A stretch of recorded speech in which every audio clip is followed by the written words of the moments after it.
மாநில கட்சிகளை சாப்பிடுகிறது. அப்படி லட்டு மாதிரி சாப்பிடுறாங்க பிஜேபி. திமுக எங்க கிட்ட ஊழல் செய்து பணம் கேட்டாங்க என்றெல்லாம் ஓப்பனாகவே சில தூதரகத்துடைய பிரதிநிதிகள் சொல்லுகிறார்கள். எப்படி பிரதமர் நரேந்திர மோடி அவர்கள் 2014 காங்கிரஸ் முக்த் பாரத் என்று சொல்லி காங்கிரஸை ஒழித்தாரோ, அதே மாதிரி விஜய் அவர்கள் திமுக அரசியல் எதிரி என்று சொல்லி திமுகவை பஸ்மசுரம் பண்ணது விஜய் அவர்கள். பார்லிமெண்ட் ஆரம்பிக்கிறதுக்கு முன்னாடி அந்த கட்சியும் ஸ்வாஹா. மறுமலர்ச்சி திராவிட கழகம் 27ஆம் தேதி அவர்கள் வெளியே போகிறார்கள், தாவேகாவுடன் கூட்டணி வைக்கிறார்கள். கண்டிப்பாக ராகுல் காந்தி 2056 முதல் பிரதமர் ஆனாலும் ஆகலாமே தவிர 2029 ஆக முடியும். சிரிக்காதீங்க சீனிவாசன், ஏன் சார் சிரிக்கிறேன்? 2056 ஒரு ஆயிடுவார் நம்புறீங்கல்ல? கோலஹலாஸ் டிவி யூடியூப் சேனல், இது வாய்மையின் எக்காலம்.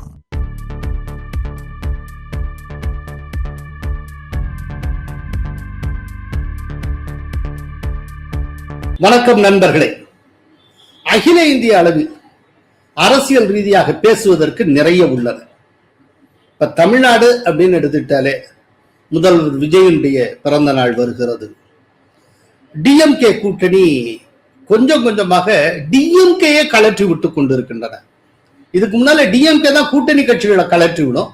இப்ப கூட்டணி கட்சிகள் டிஎம்கே கலற்றி விட்டு கொண்டிருக்கின்றன. ஒருவர் பின் ஒருவராக மார்ச் ஃபாஸ்ட் நடந்து கொண்டிருக்கிறது. அதே போல டிஎம்கே கூட்டணி இருக பற்றி இருக்கக்கூடிய கட்சிகள், இன்னும் ஒரு சில கட்சிகள் அடுத்தடுத்த மாதங்களில் வெளியேறிவிடும் அப்படிங்கிற யூகங்கள் கிளம்பி இருக்கின்றன. இதுக்கு மத்தியில காங்கிரஸ்ல ஒரு பெரிய கிரைசிஸ் போய்கொண்டு இருக்கிறது. இதை தாண்டி மகாராஷ்டிரா என்று எடுத்துக்கொண்டால் அங்க உத்தவ் தாக்கரே தலைமையிலான சிவசேனை அப்படியே கரைந்து கொண்டு இருக்கிறது. அதே போல ஜார்க்கண்ட்ல வரக்கூடிய இந்த ராஜ்யசபா எலெக்ஷன் ரிசல்ட் ஒரு மிக பெரும் அதிர்ச்சியை காங்கிரசுக்கு தந்திருக்கிறது. உத்தரப்பிரதேஷ் என்று எடுத்துக்கொண்டால் அகிலேஷ் யாதவ் ஒரு கிலியில் இருக்கிறார். எத்தனை எம்பிக்கள் எதிர்காலத்தில் அவருடன் இருப்பார்கள் இல்லாட்டி போவார்கள் இது ஒன்றும் தெரியல. அவர் ஒன்று பீதியில் முழித்துக் கொண்டிருக்கிறார். இது அத்தனை சேர்த்து மொத்தமா பாத்தீங்கன்னா ஒரு காமனா ஒரு த்ரெட் ஒண்ணு போகுது. அந்த த்ரெட் என்ன அப்படின்னா, அகில இந்திய அளவுல மாநில கட்சிகள் அத்தனையும் முன்ன இருந்த பழைய ஷேப்ல இல்ல, ஏதோ ஒரு விதத்துல இப்படி அப்படிமாக குலைந்து கொண்டு இருக்கின்றன. இப்ப ஏடிஎம்கே எடுத்துக்கங்க, ஏடிஎம்கேல பிரிஞ்சாங்க, சேர்றாங்க, அப்புறம் சேர்ந்ததுக்கு அப்புறமும் அதிமுக தலைமையை விமர்சிக்கிறாங்க. இது ஒரு பக்கம். இன்னொரு பக்கம் டிஎம்கேனா டிஎம்கே ஒழுங்காக இருக்கிறது, கூட இருந்த கூட்டணி கட்சிகள் எதுவுமே இல்லை அப்படிங்கிற மாதிரி. இதே போலத்தான் உத்தவ் தாக்கரே படான்னு சொன்ன அகிலேஷ் யாதவ், இப்படி நிறைய எடுத்துட்டு போலாம்.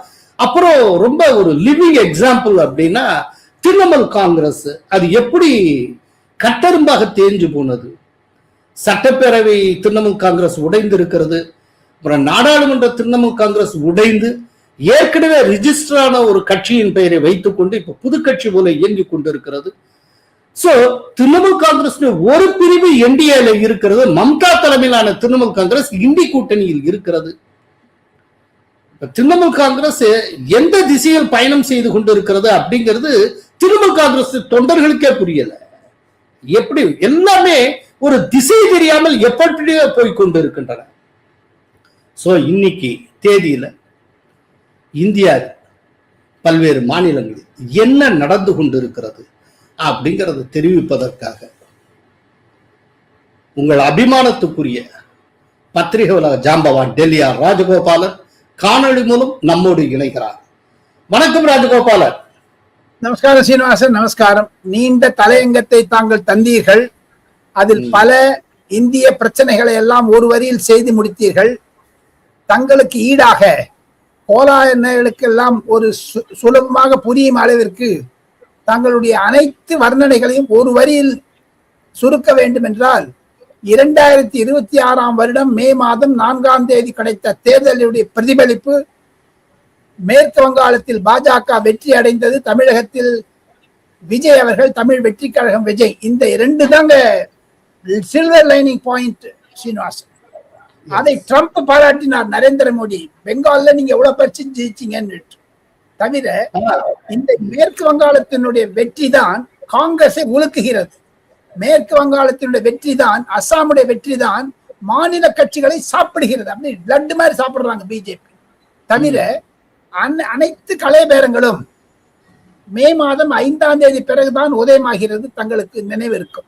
எஸ் சார், விஜய்க்கு அடுத்து இம்மிடியட்டா இப்ப பிறந்த நாள் வருகிறது. எங்களுடைய தமிழக பல்லாண்டு வாழ்க. தமிழகத்தில் 10 ஆண்டுகள் தொடரும் என்று தான் காங்கிரஸ் பிரமுகர்கள் சொல்லுகிறார்கள், பாஜகவினரும் சொல்லுகிறார்கள். கம்யூனிஸ்ட் செயலகத்தில் போகவே கேட்கவே வேண்டாம். முலாயம் சிங் யாதவுடைய மகன் அகிலேஷ் யாதவ் தனிப்பட்ட முறையில் பேசும்பொழுது நான் விஜயை பார்க்க துடிக்கிறேன் என்கிறார்.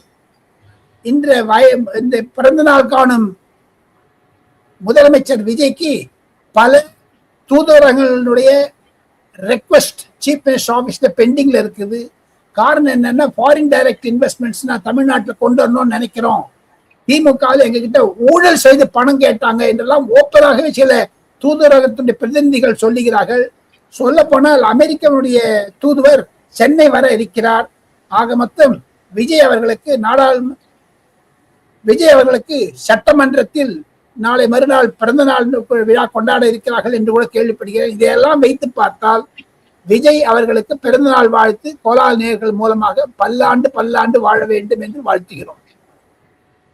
சார், டெல்லியில விஜய பற்றி என்ன டாக்ஸ்? அதாவது அவருடைய கவர்னன்ஸ் சம்பந்தமா என்ன டாக்ஸ் இருக்கு? அவர் ஊழலையோ லஞ்சத்தையோ கட்டுப்படுத்தி இருக்கிறார் மாதிரி பாக்குறாங்களா? இப்பவே அசஸ் பண்ணிடக்கூடாதுன்னு நினைக்கிறாங்களா? பொதுவா விஜய பற்றின டெல்லியின் பார்வைங்கிறது என்ன சார்? டெல்லியின் பார்வை 2 வரிகளில் முக்கியமாக சுருக்கி சொல்லலாம். பிரதமர் நரேந்திர மோடி 2 முறை பார்த்தார். பிரதமர் நரேந்திர மோடிக்கும் முதலமைச்சர் விஜய்க்கும் ஒரு இணக்கம் வந்துவிட்டது. மத்திய அரசாங்கம் மாநில அரசாங்கம் சேர்ந்து கொண்டு தமிழகத்தை முன்னேற்றம் செய்ய வேண்டும் என்று.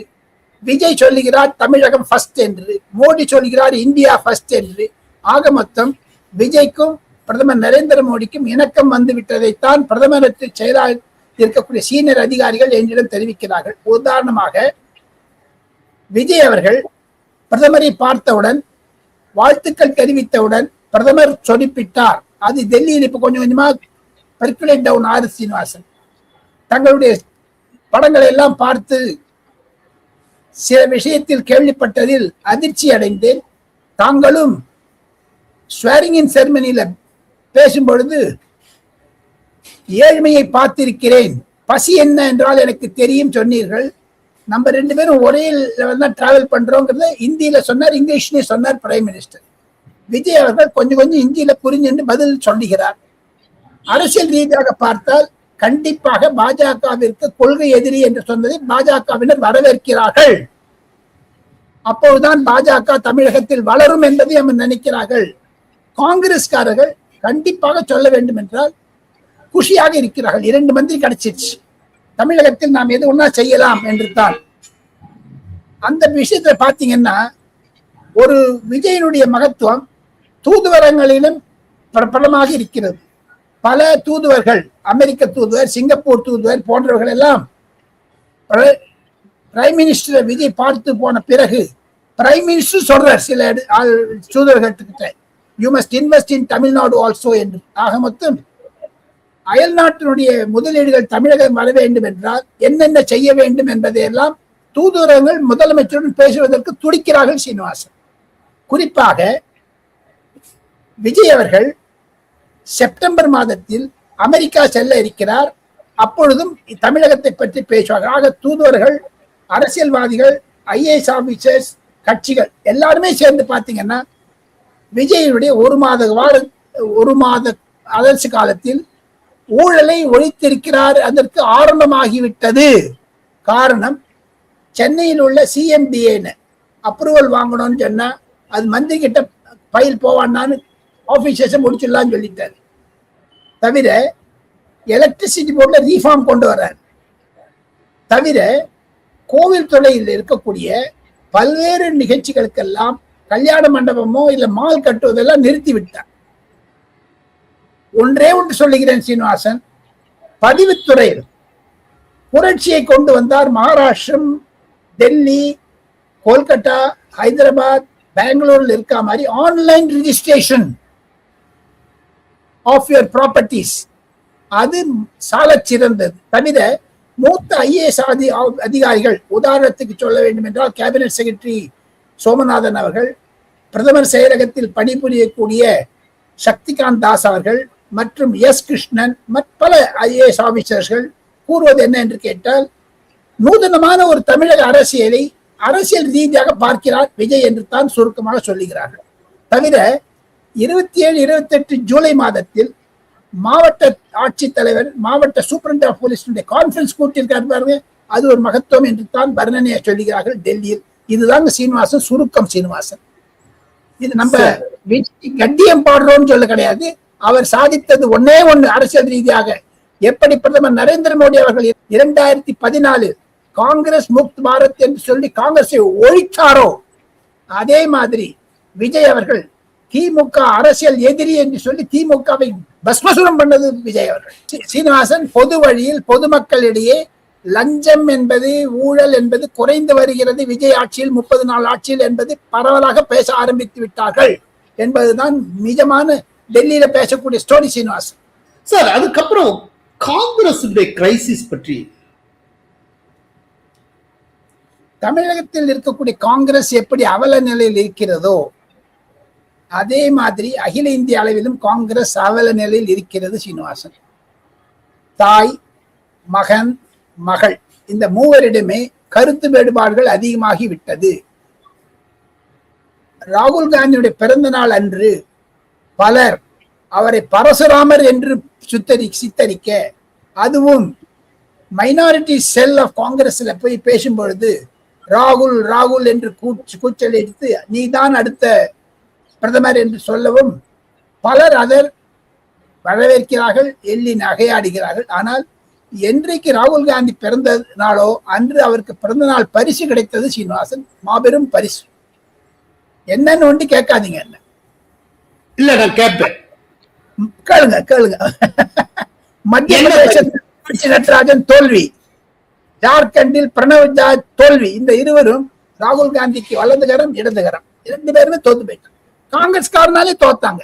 திக்விஜய் சிங் தோற்கடித்தார், ஹேமந்த சோரன் முதலமைச்சர் தோற்கடித்தார். காரணம் என்ன என்று கேட்டால், கம்யூனிஸ்ட் மார்க்சிஸ்ட் லெனினிஸ்ட் அவங்க பரிமல் நத்வானி என்று சொல்லக்கூடிய முகேஷ் அம்பானியுடைய உறவினருக்கு ஓட்டு போட்டிருக்காங்க, காசு வாங்கி. தெரியுமா உங்களுக்கு? BJP region sir 2. இதுதான் காங்கிரஸில் நடக்கக்கூடிய கலைவரங்கள், இதுதான் காங்கிரஸ் நடக்கக்கூடிய ஊழல்கள். ராகுல் காந்தி பிடிக்காதவர்கள் எல்லாரும் இருக்காங்க. இப்போ அவர் சொல்லிட்டாரு, எல்டர்ஸ் எல்லாம் தூக்கி அடிச்சு யங்ஸ்டர்ஸா கொண்டு வரலாம் அப்படின்னு. இது 2029 தேர்தலில் பிரதிபலிக்கும். கண்டிப்பாக ராகுல் காந்தி 2056 பிரதமர் ஆனாலும் ஆகலாமே தவிர 2029 ஆக முடியாது. சரி, சிரிக்காதீங்க சீனிவாசன். ஏன் சார் சிரிக்கிறேன்? சார், அப்படின்னா உங்களுக்கு ராகுல் காந்தி மேல ஒரு அசைக்க முடியாத நம்பிக்கை இருக்கு சார். 2056 ஒரு ஆயிடுவார் நம்புறீங்கல்ல? ஆமா. என்ன அப்ப அவருக்கு 86 வயசு இருக்கும். அப்போ அதனாலதான் சொல்றேன். இப்ப அவருக்கு 56. ஓகே. அதே நேரத்துல இப்போ சமாஜ்வாதி பார்ட்டியில ஒரு கிரைசிஸ் போயிட்டு இருக்கு சார். அதை பத்தி கொஞ்சம் எலாபரேட் பண்ணுங்க. உத்தரப்பிரதேசத்தில் ராஜ்பர் என்பவர் மந்திரியாக இருக்கிறார். ராஜ்பர் என்றவர் ஓம் பிரகாஷ் ராஜ்பர். அவர் சிறந்த ஒரு பின்தங்கிய மக்களுக்கு சேவை செய்யக்கூடியவர். பல வருடங்களாக எம்எல்ஏவாக இருக்கிறார். யோகி ஆதித்யநாத்துக்கு மிக நெருக்கமானவர். அவரும் கேசவ் பிரசாத் மௌரியா என்று சொல்லக்கூடிய துணை முதலமைச்சரும் இருவருமே கடந்த 4-5 நாட்களாக உத்தரப்பிரதேசத்துடைய பத்திரிகைகளிலும் உத்தரப்பிரதேசத்தை சார்ந்த தொலைக்காட்சிகளிலும் ஆஜ் தக், ஏபிபி நியூஸ் போன்ற தொலைக்காட்சிகளிலும் பிரதான செய்தியாக வருவது 25 எம்எல்ஏக்களுடைய லிஸ்ட ராம்கோபால் யாதவ், அகிலேஷ் யாதவுடைய மாமா அமித்ஷாவை பார்த்து கொடுத்துட்டாரு. பார்லிமெண்ட் ஆரம்பிக்கிறதுக்கு முன்னாடி அந்த கட்சியும் ஸ்வாஹா. காரணம் என்ன என்று கேட்டால், அகிலேஷ் யாதவை பிடிக்கவில்லை. இன்னொரு காரணம், அந்த எம்எல்ஏக்கள்லாம் பல பேர் பாஜகவில் சேர விரும்புகிறார்கள். எப்படி தமிழகத்தில் அந்த விஜய் அலை என்று எல்லா கட்சியும் வரணும், அது மாதிரி இப்ப யோகி ஆதித்யநாத் அலை உத்தரப்பிரதேசத்தில் வீசுகிறது. பலர் அங்கிருந்து ராஜினாமா செய்தால் கடினமாக இருக்கும்.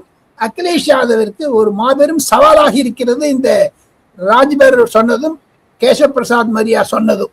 இதே அமித்ஷா டினை பண்ணல, பிஜேபி டினை பண்ணல. சீனிவாஸ் மே மாசம் 5ஆம் தேதி ரிசல்ட்டுக்கு அப்புறம் பாருங்க சீனிவாசன், திரிணாமுல் காங்கிரஸ் கமால், சிவசேனா பல பேர் வந்துட்டாங்க. நேற்று சுனேத்ரா பவார் வந்து துணை முதலமைச்சர் மகாராஷ்டிரா, அவங்க வந்து அமித்ஷா பார்த்திருக்காங்க டெல்லியில. இப்ப சமாஜ்வாதி பார்ட்டி, இந்த 4 பார்ட்டி சேர்த்தீங்கன்னா 2/3 மெஜாரிட்டி பிஜேபிக்கு வந்துடும். எதிர்கட்சிகள் சுருங்கும் நாடாளுமன்றத்தில். ஏற்கனவே நம்ம சூப்பர் இந்தியன் டிஸ்கஸ் பண்ணிருக்கோம் இதே விஷயத்தை. எந்த தமிழ் தொலைக்காட்சியும் சொல்லாது நாம இருவரும் பேசினோம். சார், இப்போ யூபியில இந்த சமாஜ்வாதி கட்சிக்குள்ள ஏற்படக்கூடிய பாதிப்பு, அதனால் ஏற்படக்கூடிய தாக்கத்தை தணிக்கும் விதமாக அயோத்தி ராம் மந்திருக்காக வசூலிக்கப்பட்ட பணத்துல ஒரு பெரும் முறைகேடு நடந்திருப்பதா ஒரு சர்ச்சையை அகிலேஷ் யாதவ் கிளப்பி இருக்கிறார். அது ரொம்ப சூடு பிடித்துக் கொண்டிருக்கிறது. நீதி விசாரணைக்கும் உத்தரவிடப்பட்டிருக்கிறது. இப்ப இதனால அங்க பிஜேபி பேரு கெட்டு போகாதா? கிடையவே கிடையாது. அதெல்லாம் பொய்யான பிரச்சாரங்கள். தவிர இன்று நாம் இருவரும் 20 ஜூன் 2026 பேசுகிறோம். 2027 தேர்தல் முடிவுகளை முன்னாடியே நான் சொல்றேன். பிஜேபி 3rd டைம் யூபியில ஃபார்ம் பண்ணுவாங்க. யோகி ஆதித்யநாத் தலைமையில அமைச்சரவை. அகிலேஷ் யாதவ் எது சொன்னாலும் எடுபடாது பொதுமக்களிடம். வளர்ச்சியை காண்பித்து விட்டார் நரேந்திர மோடியும் யோகி ஆதித்யநாத் சேர்ந்து கொண்டு. நீங்க எந்த யூபி காரணம்னா கேளுங்க சார். சென்னையிலயும் இருக்காங்க, பெங்களூர்லயும் இருக்காங்க, ஹைதராபாத்லயும் இருக்காங்க, யூபிலயும் இருக்காங்க, டெல்லியிலயும் இருக்காங்க, பாம்பேல இருக்காங்க, கல்கட்டால இருக்காங்க. அனைவரும் தங்களுடைய மாநிலங்களிலும் மாவட்டத்திலும் கிராமங்களிலும் வளர்ச்சி என்பதை காண்பித்து விட்டார் இந்த இருவருமே. ஒன்று. இரண்டாவது, ராமர் கோவில் ட்ரஸ்ட்ல ஊழல் நடந்திருக்கிறது, நான் ஒத்துக்கிறேன். அது உண்மை, அதையும் ஒத்துக்கிறேன். ஆனால் அகிலேஷ் யாதவ் சொல்லக்கூடிய அளவிற்கு இல்லை. உண்மை என்ன என்று கேட்டால், அங்கு இருக்கக்கூடிய சில ஊழியர்களிடையே உண்டியில் எண்ணும் பொழுது பல கோடி ரூபாய்கள் காணாமல் போய்விட்டது என்ற சர்ச்சை வந்தவுடன் அப்பவே சொல்ல ஆரம்பிச்சாங்க. சிசிடிவி எல்லாம் போட்டுதான் ஆளை பிடிச்சிட்டாங்க. இந்த கான்ட்ரவர்சி வரத்துக்கு முன்னாடியே. இப்பொழுது நாம் இருவரும் பேசிக்கொண்டிருக்கும் பொழுது ஒருவரை கைது செய்ய பார்க்கிறார்கள் அந்த SIT, special investigation team. Uttar Pradesh போலீசால் நிறுவப்பட்டது. யோகி ஆதித்யநாத் நேற்று ராம் மந்திர் போன போது ஓப்பனா சொல்லிட்டார், 15 நாளைக்குள்ள அந்த கல்பிரிட்டை நான் அரெஸ்ட் பண்றேன், நான் போலீஸுக்கு அதாவது ஆணை கொடுத்திருக்கிறேன் என்று. திருப்பதியினுடைய இருக்கக்கூடிய CEO, சீஃப் எலக்ட்ரிகல் ஆபீசர் மாதிரி ஒரு IAS ஆபீசரை நாங்கள் அயோத்தியாவில் போட போகிறோம் என்று நிர்பேந்திர மிஸ்ரா, ராமர் கோவிலுடைய ட்ரஸ்டியே ஓப்பனா சொல்லியிருக்காரு. இதையெல்லாம் வைத்து பார்த்தால் இது தேர்தல் பிரச்சார யுக்திகளாக இருக்கலாம். அகிலேஷ் யாதவ் சொல்லுவதையும் கோலாளர்களுக்கு நான் சொல்லியாக வேண்டும். ஸ்பெஷல் இன்வெஸ்டிகேட்டிங் டீம் என்றால் SIT. அகிலேஷ் யாதவ் சொல்லுகிறார், நீங்க SIT போறதே பிஸியா இருக்கீங்க, உத்தரப்பிரதேசத்துல என்ன IIT, Indian institute of technology கொண்டுங்க. ஒரு SIT நீ பயப்படுறியே. சஃபி அப்படிங்கிற இடம் ஒரு முலாயம் சிங் யாதவ் பிறந்த இடம். நீ வந்து சமாஜ்வாதி பார்ட்டி வந்து சஃபி பார்ட்டி ஆயிட போறது, ஒரு மாவட்டத்தில் சுருக்கி விடுவீர்கள், நாங்கள் பார்க்கிறோம் பாஜக தங்களை தோற்கடிக்கவே இல்லை என்றால் யோகி ஆதித்யநாத் என் பெயர் இல்லை என்று சவால் விட்டிருக்கிறார் ஓப்பனா. இன்னைக்கு தேதியில பாத்தீங்கன்னா உத்தரப்பிரதேசத்தில் யோகி ஆதித்யநாத் கொடி மிக உயரத்தில் பறந்து கொண்டிருக்கிறது. அது ஏற்றத்தாழ்வு என்ன என்று கேட்டால் ஹிந்தியில் சொல்வார்கள் 19-20 பறகு, 19க்கு 20க்கும் இடையில் இல்லவே இல்லை. 19க்கும் 100க்கும் இடையே எவ்வளவு இடைவெளி இருக்குதோ அதே மாதிரி யோகி ஆதித்யநாத்துக்கும் அகிலேஷ் யாதவுக்கும் இடைவெளி என்பது மிக மிக மிக தொலைவில் இருக்கிறார் அகிலேஷ் யாதவ். சார், 2024 எலெக்ஷன் அப்ப கூட இப்படித்தான் சார் சொல்லிட்டு இருந்தது. ஆனால் அதே நேரத்துல அகிலேஷ் யாதவ் பிஜேபி முந்தி கொண்டு போனார். அயோத்தியா உள்ளடக்கின ஃபைசாபாத் தொகுதியிலேயே சமாஜ்வாதி கட்சி தான் சார் ஜெயிச்சது. யாரும் இல்லைங்களா சார்? அது அது பிஜேபி காரனாலே பண்ண சீனிவாசன். உங்களுக்கு அவ ஒரு விஷயத்த சொல்றேன், அது பிஜேபி காரனே குடிமைப்படி சண்டை, வேற ஒண்ணுமே கிடையாது. Simple as that. இந்த மாதிரி அன்மாரி இருக்காது. காரணம் என்ன என்று கேட்டால், RSS இணைந்து விட்டார்கள், ராஜ்நாத் சிங் ஒன்னாகிவிட்டார், அகிலேஷ் யாதவ் எதுக்க வேண்டும் என்று அமித்ஷா கங்கணம் கட்டி கொண்டிருக்கிறார். ஒரு மாதம் தங்க போகிறார் அகிலேஷ் யாதவை ஒழிப்பதற்கு. அமித்ஷா உத்தரப்பிரதேசத்தில் எப்படி கல்கட்டாவில் தங்கினாரோ அந்த மாதிரி. ஓ சார், இப்போ உங்க ஃபேவரட் ஏரியாஸ் செய்தி துளிகள். செய்தி துளி 1.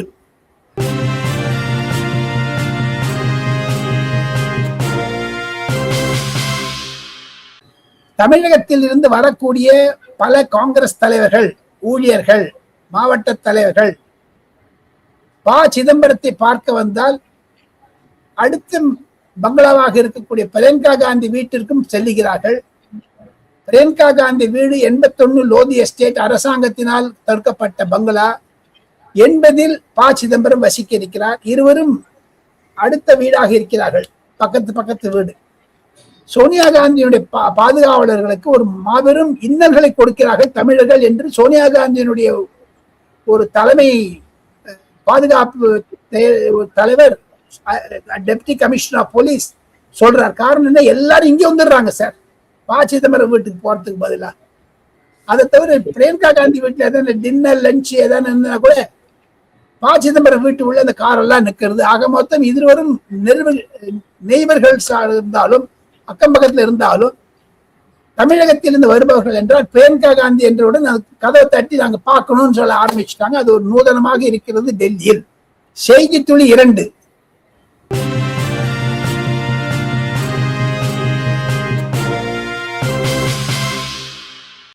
ஓம் பிர்லா மிக குஷியாக சொல்லுகிறார், சபாநாயகர் லோக்சபா. நான் லோக்சபா நடக்கும் பொழுது கூட இவ்வளவு ப்ராமினன்ஸ் கிடைச்சது கிடையாது எனக்கு.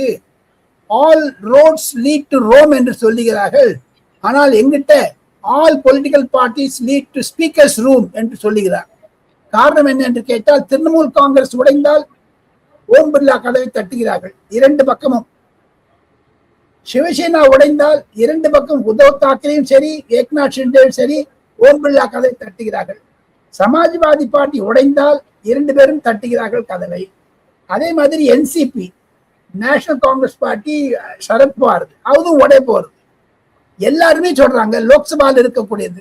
ஆனால் ஒரு நூதனமான விஷயம் என்னன்னு கேட்டால், மே மாதம் 5ஆம் தேதி சபாநாயகருக்கு முதலில் தொலைபேசி செய்தது, முதலில் இமெயில் அனுப்பியது, முதலில் கடிதம் போட்டது கனிமொழி. நாங்கள் காங்கிரஸில் இருந்து தனியாக இருக்கிறோம் என்று. என்னைக்கு வேலையில அந்த அம்மா போன் பண்ணாங்களோ அன்னில இருந்து டபு எல்லாம் கீழே விழுதுன்னு அவரே சொல்றாரு சில பேருக்கு, ஓம் பிர்லாவே. செய்தி துளி 3. சீனிவாசன்.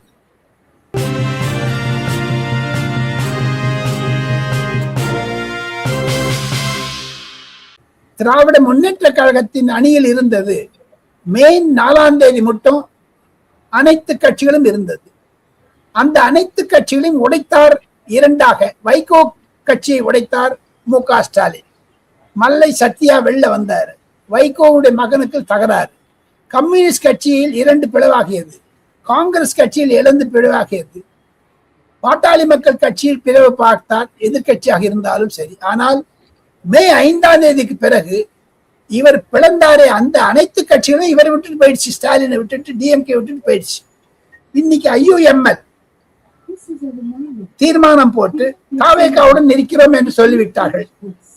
மறுமலர்ச்சி திராவிட கழகம் 27ஆம் தேதி அவர்கள் வெளியே போகிறார்கள், தாவேகாவுடன் கூட்டணி வைக்கிறார்கள். இப்ப ஒன்னே ஒண்ணு பாக்கி இருக்குது, அது யார் சொல்லுங்க பாப்போம்? தேமுதிக. அது ஜூலை மாதம் அந்த காலி ஆயிடுப்பு. ஆக மொத்தம் திமுக தனித்து விடப்பட்டது விஜயனுடைய முயற்சியால், விஜயனுடைய அரசாங்கத்தால். ஒரு மாதம் கூட அவங்களால தனியா இருக்க முடியல. அதை ஒண்ணு பாத்துங்க, எவ்வளவு பெரிய கலைவரம் நடந்திருக்கு, எவ்வளவு பெரிய பிரச்சனை வந்திருக்குன்னு. கடலில் உள்ள மீன் திமிங்கலத்தை எப்படி தரையில போட்டீங்கன்னா தடிதிக்குமோ அந்த மாதிரி இப்ப திமுகவுடைய நிலைமை என்பதுதான் டெல்லியில் பேசக்கூடிய செய்தி. சீனிவாசன். ராஜகோபாலன், வழக்கம் போல ஏராளமான விஷயங்களை வாரி தந்திருக்கிறீர்கள். மிக்க நன்றி ராஜகோபால். நன்றி. கோலஹலாஸ் டிவி யூடியூப் சேனல், இது வாய்மையின் எக்காலம்.